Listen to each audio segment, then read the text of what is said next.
வரக்காத்து மூணார் வந்திருக்கோம்.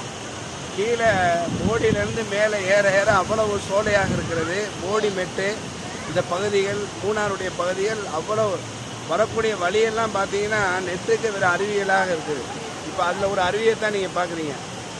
அதுபோல் தேயிலை தோட்டம், ஏலக்காய் எஸ்டேட்டு அப்படியே ஒரு ரம்மியமான காட்சியாக இருக்கிறது. ஒரு இதமான ஒரு சுற்றுலா, மூணாருடைய சுற்றுலா.